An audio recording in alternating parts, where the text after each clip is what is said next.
اعوذ باللہ من الشیطان الرجیم بسم اللہ الرحمن الرحیم۔ حضرات گرامی، میں تنظیم اسلامی کی طرف سے آپ سب حضرات تشریف آوری پاک کا شکریہ ادا کرتا ہوں اور آپ کو خوش آمدید کہتا ہوں۔ آج کی جو مین گفتگو ہے آج کی، اس کا موضوع ہے قائد اعظم علامہ اقبال اور نظریہ پاکستان۔ حضرات، جیسا کہ آپ جانتے ہیں کہ روشن خیالی کی آڑ میں آج کل جس طرح تاریخی حقائق کو مسخ کیا جا رہا ہے اور نظریہ پاکستان کی جو مختلف تعویلات کی جا رہی ہیں اور گڑھی جا رہی ہیں، انشاءاللہ العزیز اس خطاب سے ان من گرد تعویلات کی تردید بھی ہوگی اور اصل حقائق آپ کے سامنے آئیں گے۔ آپ نے چند روز پہلے اخبارات میں یہ بھی پڑھا ہوگا کہ قائد اعظم کی 11 اگست 1947 والی تقریر کو آئین کا حصہ بنانے کی بات ہو رہی ہے۔ یہ انہی کوششوں کا حصہ ہے کہ یہ ثابت کیا جا سکے کہ اس ملک کی بنیاد اسلام نہیں تھی۔ اصل بات بانی محترم ڈاکٹر اسرار احمد صاحب آپ کے سامنے رکھیں گے۔ میں صرف یہ کہنا چاہوں گا کہ قائد اعظم کی اگرچہ اس 11 اگست 1947 والی تقریر کی بھی مختلف تعویلات ہیں، لیکن ان درجنوں بلکہ ان سینکڑوں خطابات کا ہم کیا کریں جو قائد اعظم نے اسلام کے حوالے سے تحریک پاکستان کے دوران کی تھی۔ ان میں سے خاص طور پر یہ کہ ہمارا آئین آج سے 1400 سال پہلے بن چکا ہے۔ ایسی بہت سی باتیں ہیں۔ بہرحال میں آپ کے ان کے درمیان زیادہ رہائل نہیں رہوں گا۔ ڈاکٹر اسرار احمد کے صاحبزادے حافظ عاقب سعید صاحب جو اس وقت تنظیم اسلامی کے امیر ہیں، میں دعوت خطاب دے رہا ہوں امیر تنظیم اسلامی محترم حافظ عاقب سعید صاحب کو تشریف لائیں اور آپ اپنے خطاب سے ہمیں نوازیں۔ السلام علیکم ورحمۃ اللہ وبرکاتہ۔ الحمد للہ رب العالمین والعاقبۃ للمتقین والصلاة والسلام علی سید المرسلین وعلی آلہ وصحبہ اجمعین، اما بعد فاعوذ باللہ من الشیطان الرجیم، بسم اللہ الرحمن الرحیم۔ ثم جعلناکم خلائف فی الارض من بعدہم لننظر کیف تعملون، صدق اللہ العظیم۔ رب اشرح لي صدري ويسر لي امري واحلل عقدة من لساني يفقهوا قولي۔ حضرات محترم اور معزز خواتین، میں سب سے پہلے تنظیم اسلامی کی جانب سے آپ سب کا، تمام حضرات و خواتین کا تہہ دل سے شکریہ ادا کرتا ہوں اور آپ کو خوش آمدید کہتا ہوں کہ آپ ہماری دعوت پر یہاں تشریف لائے۔ میں یہ وضاحت بھی کرتا چلوں کہ میں کوئی خطاب کرنے نہیں آیا۔ آج کا خطاب ایک ہی ہے، وہ بانی محترم ڈاکٹر اسرار احمد صاحب کا ہے۔ انشاءاللہ چند باتیں ہیں جو آپ کے گوش گزار کرنا چاہوں گا۔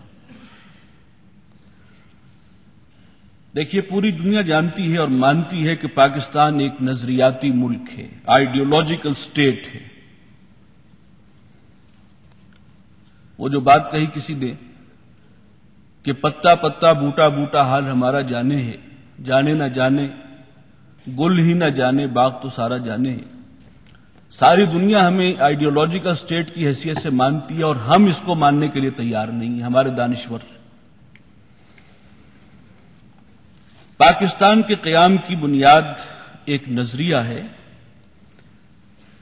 دنیا کے دوسرے ممالک کی طرح وطنی قومیت کے جو دیگر عوامل ہوتے ہیں، نسل، زبان، کوئی ایک قوم ہونا، ان میں سے کوئی بھی اس ملک کی بنیاد نہیں ہے، اور وہ ایک نظریہ صرف اسلام ہے۔ اسی حوالے سے ہم نے 2 قومی نظریے کی بنیاد پر بات کی تھی اور مطالبہ رکھا تھا، اور اس وقت کے حکمران انگریز سے تقاضا کیا تھا کہ ہم ہر اعتبار سے ہندو سے ایک الگ قوم ہیں، جس میں اصل شے نظریہ ہے، ہمارا عقیدہ ہے، ہمارے مذہبی دینی تصورات ہیں، ہماری اقدار ہیں، ہماری سوشل ویلیوز ہیں. اور یہ بات بھی آپ جانتے ہیں کہ کسی نظریاتی مملکت کا استحکام اور بقا اس کی دار و مدار اس نظریے کی پختگی اور استحکام پر ہوتا ہے. لیکن ہمارا المیہ اور شدید بدقسمتی یہ ہے کہ بجائے اس کے کہ اس نظریاتی بنیادوں کو مضبوط کرتے، ہم نے اس موضوع کو کنٹروورشل بنا دیا کہ آیا اس کی بنیاد کسی نظریے پر تھی بھی کہ نہیں تھی، یا ایک قوم کو دوسری قوم سے کچھ اندیشے لاحق تھے، خوف تھا کہ معاشی اعتبار سے وہ دبا لے گی اور بس. ہمارے دانشور دنیا کے رائج سیکولر تصورات سے اتنے مرعوب ہیں کہ یہ تسلیم کرنے میں انہیں شرمندگی محسوس ہوتی ہے کہ پاکستان اسلام کے نام پر بنا تھا. گویا ان نام نہاد دانشوروں کا معاملہ آج بھی یہی ہے کہ رقیبوں نے رپٹ لکھوائی ہے جا جا کے تھانے میں کہ اکبر نام لیتا ہے خدا کا اس زمانے میں. لہذا وہ اس تہمت سے بچنے کے لیے عقل و دانش کی تمام صلاحیتوں کو استعمال کرتے ہیں اور عجیب و غریب تعویلات کرتے ہیں.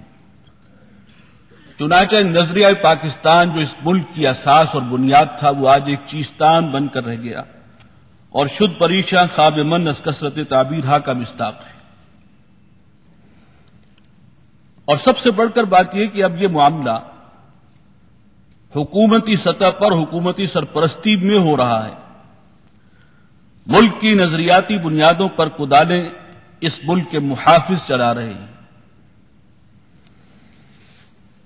اقبال نے اپنے خطبہ الہ آباد میں 1930 میں جب پہلی بار تصور پاکستان پیش کیا تھا، میں اس وقت اس کی تفصیل میں نہیں جاؤں گا، اس کا صرف حوالہ دے رہا ہوں، تو ایک بات فرمائی تھی انہوں نے کہ ہندوستان کے شمال مغرب میں جو ایک اسلامی ریاست وجود میں آئے گی،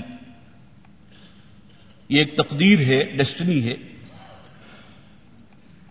تو ہمیں موقع ملے گا کہ اسلام کے روشن چہرے پر جو داغ دھبے دور ملوکیت میں آ گئے ہیں ان کو دور کر کے اسلام کے رخ انور کو پوری دنیا کے سامنے روشن کریں، واضح کریں. لیکن آج ہمارا حال کیا ہے کہ ہم آج حکومتی اور سرکاری سطح پر نظریہ پاکستان اور اسلام کے چہرے کو مسخ کرنے پر تلے ہوئے ہیں، اور یہ سب کچھ روشن خیالی کے پرفریب عنوان کے تحت ہو رہا ہے. اس گھر کو آگ لگ گئی گھر کے چراغ سے.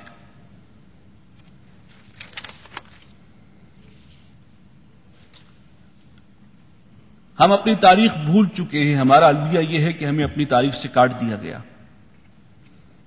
دو قومی نظریے کی بنیاد پر پاکستان کا مطالبہ کیا گیا تھا. ہم نے ثابت کیا کہ ہم ہر اعتبار سے ہندو سے الگ قوم ہیں اور اس کے ساتھ ہو کر ایک ملک میں ایک قوم کی حیثیت سے ہم نہیں رہ سکتے، ممکن نہیں.